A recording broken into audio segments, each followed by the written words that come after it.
साथियों, महाभारत में कई घटनाओं से संबंधित ज्ञान विज्ञान के रहस्य छिपे हुए हैं। महाभारत सिर्फ योद्धाओं की गाथाओं तक सीमित नहीं है। महाभारत से जुड़े श्राप आशीर्वाद में भी रहस्य छिपे हुए हैं। दरअसल महाभारत की कहानी युद्ध के बाद समाप्त नहीं होती। असल में तो महाभारत की कहानी युद्ध के बाद ही शुरू होती है, जो आज भी जारी है। माना जाता है कि वर्तमान युग महाभारत की ही देन है। आज हम आपको बताएंगे महाभारत की घटनाओं से जुड़े कुछ ऐतिहासिक स्थल के बारे में, जहां आज भी इन घटनाओं के साक्ष्य मौजूद हैं। नंबर 1, पहला ऐतिहासिक घटना स्थल कुरुक्षेत्र। ये तो सभी जानते हैं कि महाभारत का युद्ध कुरुक्षेत्र में हुआ था। महाभारत हरियाणा में स्थित है। कुरुक्षेत्र में भारतीय पुरातत्व सर्वेक्षण विभाग द्वारा महाभारत काल के कई अवशेष प्राप्त हुए हैं, जिनमें बाण भाले भी प्रमुख हैं। कुरुक्षेत्र की भूमि पर कई महान योद्धा वीर गति को प्राप्त हुए थे। कुरुक्षेत्र ही वह स्थान है जहाँ पर भगवान श्री कृष्ण ने अर्जुन का मोह भंग करने के लिए उसे गीता का ज्ञान दिया था। कुरुक्षेत्र में प्राचीन कुआं आज भी देखा जा सकता है। माना जाता है कि इस जगह पर महाभारत युद्ध में कर्ण ने चक्रव्यूह की रचना करके अभिमन्यु को धोखे से मार दिया था, जिससे वह वीर गति को प्राप्त हुए थे। नंबर 2, दूसरा ऐतिहासिक घटना स्थल। शकुनी की नीति के तहत दुर्योधन ने पांडवों के रुकने के लिए एक ऐसा महल बनवाया था जो लाख से बना था, जिसके बाद उसे लक्ष्य ग्रह कहा गया। ये लाख तेजी से आग को पकड़ता था। दुर्योधन ने पांडवों को मारने की साजिश रची थी। इस महल में रात में चुपचाप से आकर आग लगा दी, ताकि सोते हुए पांडवों की इस महल में ही जलकर मृत्यु हो जाए। किंतु पांडवों के जासूसों ने उन्हें इस योजना की सूचना दे दी और वे रात को ही एक गुप्त सुरंग से निकल भागे। ये सुरंग आज भी है, जो कि गाजियाबाद में हिंडन नदी के किनारे पर खुलती है। लाख से बने महल के अवशेष आज भी वर्णामा में पाए जाते हैं। ये वर्ण नामक स्थल मेरठ जिले में स्थित है। मेरठ से 35 और सरधाना से 17 किलोमीटर दूर बागपत जिले में स्थित एक तहसील का नाम वर्णावत है। ये महाभारत कालीन लक्षग्रह चिन्हित है। इसके अवशेष आज भी यहाँ एक टीले के रूप में मौजूद है। लक्षग्रह से निकलने पर भटकते हुए पांडव वर्तमान नागालैंड में पहुँच गए थे। वहाँ पर राक्षसी हिंडीवा संग भीम का विवाह हुआ था। तत्पश्चात उनका घटोत्कच नाम का पुत्र हुआ, जो कि भीम के समान ही बलशाली था। भीम अपने पुत्र के साथ जिन गोटियों से शतरंज खेला करते थे, वे आज भी नागालैंड के दीमापुर में देखी जा सकती है। नंबर 3, तीसरा ऐतिहासिक घटना स्थल गंधमार्दन पर्वत, जहां भीम नहीं उठ पाए थे हनुमान जी की पूंछ। ये सभी घटनाएं तो मालूम ही होगी कि बलशाली भीम हनुमान जी की पूंछ नहीं उठा पाए थे। कुछ विद्वान मानते हैं कि ये घटना गंधमार्दन पर्वत पर घटी थी। हिमालय के कैलाश पर्वत के उत्तर में स्थित गंधमार्दन पर्वत कुबेर के राज क्षेत्र में था।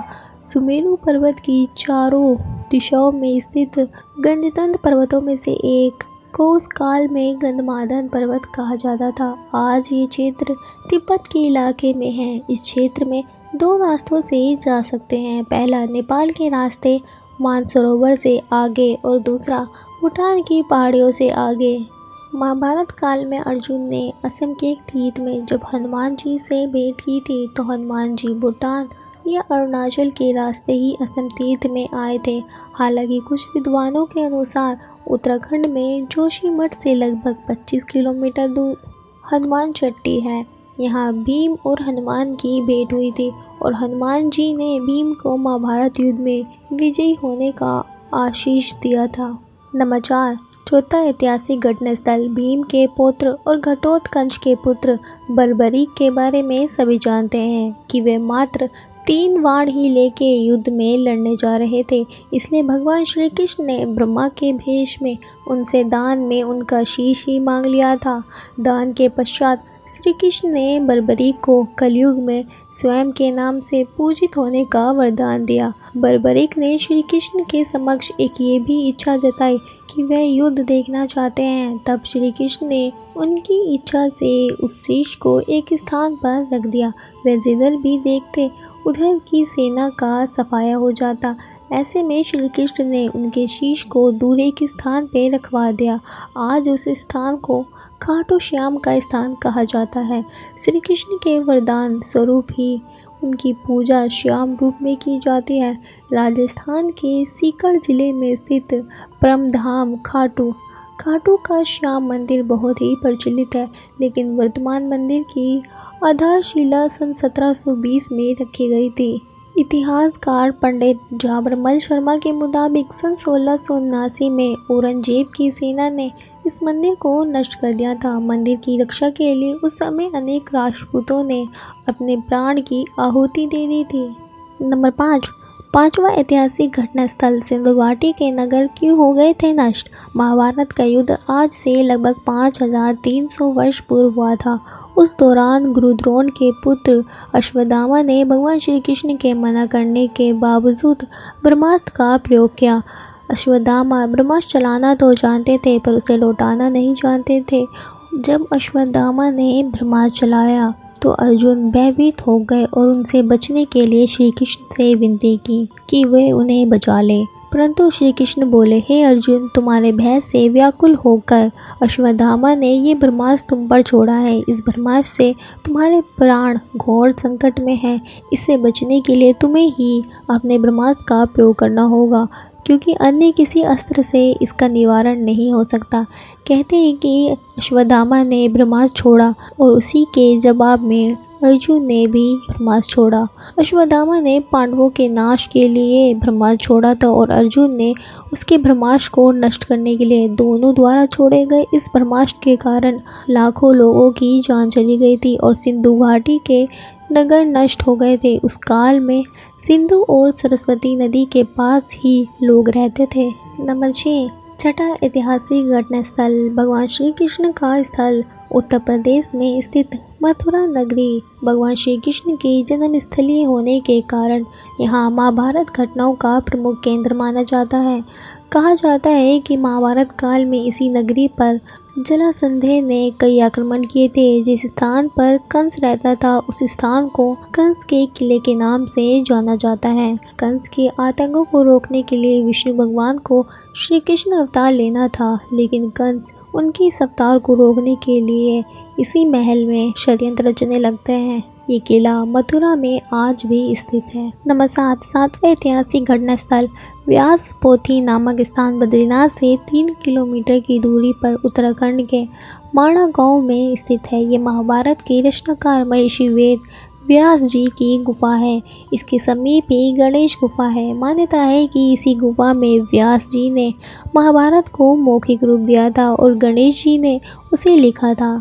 माना जाता है कि उत्तराखंड में स्थित पांडु केशव तीर्थ में अपनी इच्छा से राज्य त्याग करने के बाद महाराजा पांडु अपनी रानियों कुंती और माद्री संग निवास करते थे। इसी स्थान पर 500 पांडवों का जन्म हुआ था।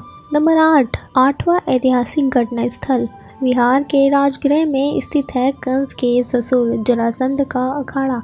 जरासंध बहुत बलवान था। मान्यता है कि इसी स्थान पर भगवान श्री कृष्ण के इशारे पर भीम ने उनका वध किया था। राजगृह को राजगिरी कहा जाता है। रामायण के अनुसार ब्रह्मा के चौथे पुत्र वसु ने गिरिवज नाम से इस नगर की स्थापना की थी। बाद में कुरुक्षेत्र के युद्ध के पहले बृहदत्त ने इस पर अपना कब्जा जमा लिया। बृहदत्त अपनी शूरता के लिए मशहूर था। नंबर 9, नौवां ऐतिहासिक घटना स्थल कहते हैं कि कौरवों ने अपना राज्य हारने के बाद भगवान श्री कृष्ण के कहने पर अर्जुन मनाली के पिरनी में तप करने चले गए थे।